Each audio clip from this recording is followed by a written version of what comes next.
We begin our report with President Biden shoring up alliances in Washington to combat the advance of a man he's called a crazy SOB. In this case, the man he's talking about is Vladimir Putin. This is not a domestic story. The president is hosting NATO's 75th anniversary summit in Washington this week, a meeting of the most powerful leaders in Europe and North America. Together, they have been committed to supporting Ukraine against Putin's army. They are expected to reaffirm a joint opposition to the Russian president's brutal war. But President Biden is also trying to project confidence to the 32-member security alliance that despite last month's debate performance, he is ready and able to lead the United States for another 4 years. When great changes occurred, people would ask, can NATO adapt? And every time we proved we could adapt, and we did, evolving our strategies to stay ahead of threats, reaching out to new partners to increase our effectiveness.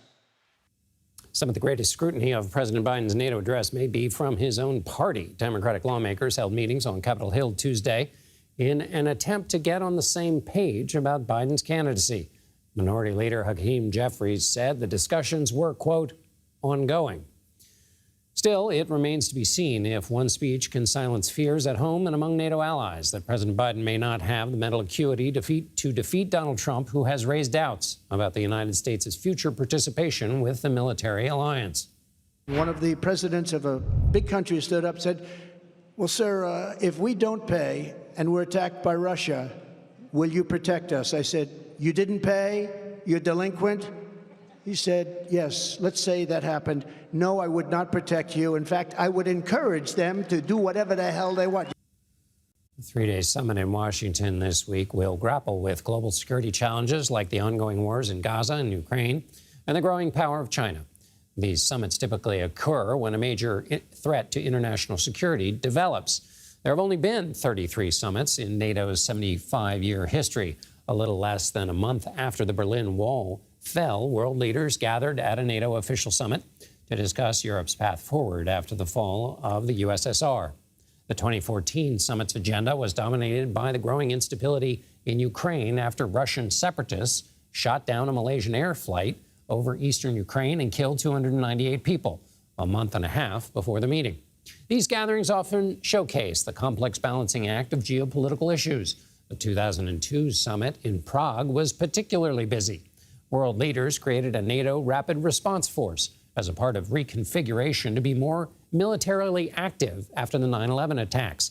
The alliance welcomed 7 nations in that meeting into NATO to bolster its core mission of strengthening security and peace across Europe.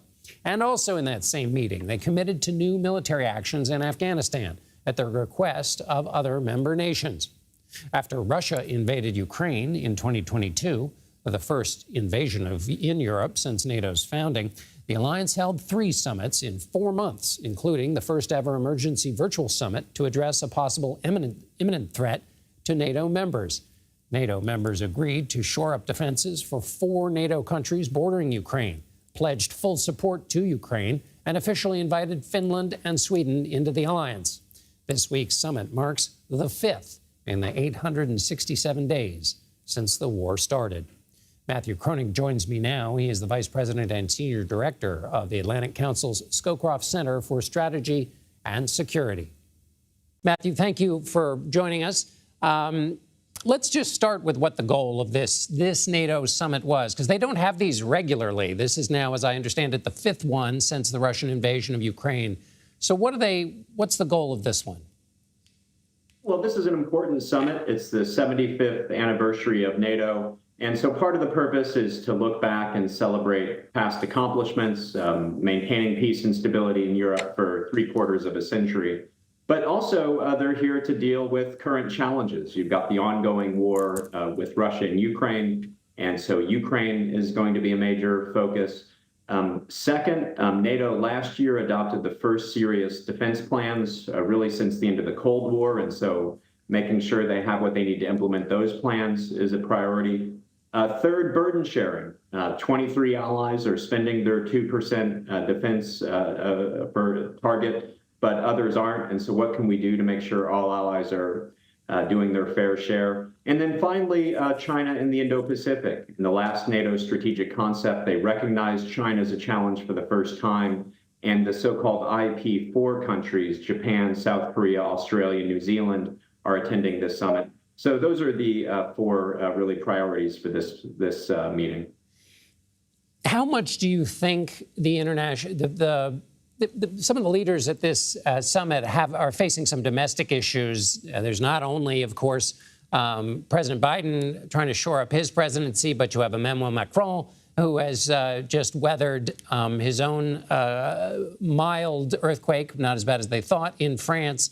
How much does that affect the domestic situations that some of these leaders are facing, affect some of those shared goals that you just walked us through? Yes, you're right, and I'd add to that list a new election and a new government in the United Kingdom. Of course. And so I think that these are bumps that the alliance goes through, but this is an alliance of democracies. It has been a strong alliance for 75 years. It's faced a lot of challenges over the years, going back to disagreements over the Suez Crisis, over the Vietnam War, the Iraq War. And yet the alliance has remained strong and has actually grown stronger over time. So I think they'll get through these domestic turbulence just like they've gotten through a lot of other challenges in the past. And a final question, which is also politically related, is obviously there's a presidential campaign in the United States. The Republican candidate, former President Trump, is not a fan of NATO, questions the benefit of alliances at various times, is improvisational, to say the least. Other world leaders look for stability in these kinds of alliances. How much does the possible reintroduction of Donald Trump into the storyline challenge NATO and cause its other members to have to kind of modify their thinking? Yes, well, at the Atlantic Council, we meet with European allies almost every day. And I'd say that I think they're cautiously optimistic that they worked with the first Trump administration. I think that they believe that there is bipartisan support for NATO within the United States and that the United States ultimately benefits from NATO. And if you look at the public opinion polling, there is support for that. The Ronald Reagan Institute recently did polling showing broad bipartisan support for NATO, including self-described MAGA Republicans. A majority support NATO. So I think they're cautiously optimistic. And if you look at some of Trump's recent statements, what he's saying is he's boasting that he strengthened NATO, that his threats got NATO to increase defense spending. So again, I think we always have to deal with these domestic challenges with an alliance of democracies. But I think the European allies are cautiously optimistic. Matthew Kroenig with the Atlantic Council. Thank you so much, Matthew. Thank you, John. Back on Capitol Hill in Washington, senators met for their first Tuesday luncheon since coming back from July 4th recess and since the president's debate against Donald Trump. It was a similar scene in the House where the Democratic caucus gathered for what one congressman described as a, quote, listening session to get on the same page about Biden's candidacy. The results As were I said mixed. before, I'm with Joe. Well, the concerns are whether or not that was a one-off situation, or there is more to the issue. I think he is energetically and effectively addressing those concerns. Right now, President Biden is the nominee, and we support the Democratic nominee that will be Donald Trump. I feel really good about the road ahead. $50 million ad blitz in the battleground states, the president out on the road relentlessly. He just has to step down because he can't win, and my colleagues need to recognize that. Let's turn to CBS News congressional correspondent Scott MacFarlane. Scott, what have you heard about the mood at those lunches? Those are a pivotal part in the week in the rhythms of Capitol Hill. What did you hear about how Democrats are feeling about President Biden? Oh, it's all very Dickensian, John. It was the tale of two lunches. The House Democratic caucus meeting, at which cell phones were prohibited to prevent leaks, was a disjointed message where you still have this group, potentially a growing group, of House Democrats who publicly said they want the president to withdraw. They don't see a path to victory. They see it as a losing cause. But you also have some champions of the president's prospects, including the Congressional Black Caucus, and some members of leadership saying, we're with Biden all the way. Let's end this debate. That's the House side. Bit disjointed, not in unison. Senate lunch was much different. Most Senate Democrats left that lunch with a unified message of it was a constructive conversation and we have more questions and we want to see more things. Preserving, to a degree, John, their ability to speak with one voice eventually, if not tomorrow, if not Thursday, at some point potentially before the Democratic convention. The president's top surrogates have been unequivocal with their support. Think Chris Coons of Delaware, John Fetterman of Pennsylvania, but most Senate Democrats have kept their powder dry, preserving some ability to try to sway this conversation in one direction or another. Let's stick to that Senate. Everybody's singing from the same song sheet. Are they convinced that there's no problem that was raised by the debate, or are they convinced that they should just stop talking about whether there's a problem or not? Everybody is acknowledging a problem. And let me tell you, everybody in Congress rarely does anything the same way, but everybody is acknowledging there's an issue. Those top surrogates I mentioned acknowledge the debate raised concerns. The debate raised questions. They circle back to their argument that the president has done dutiful work over the last 11 days answering those questions and showing he's ready for the home stretch of the campaign. But that message hasn't gone far and wide. We're not getting declarative statements from most of the Senate Democrats. That includes the number 2 and number 3 Senate Democrats. Dick Durbin was a bit mushy when he answered the question with me today about whether the president should continue. Says he wants to see more.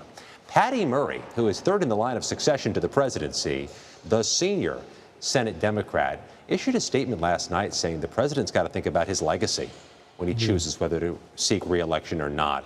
That's some heft. That's some muscle in the Democratic caucus. And it seems like the Senate is on brand here, John. They remain the more deliberative body about what to say about President Biden. Yes, set up that way. Scott MacFarlane from Capitol Hill. Thank you so much, Scott. Thank you.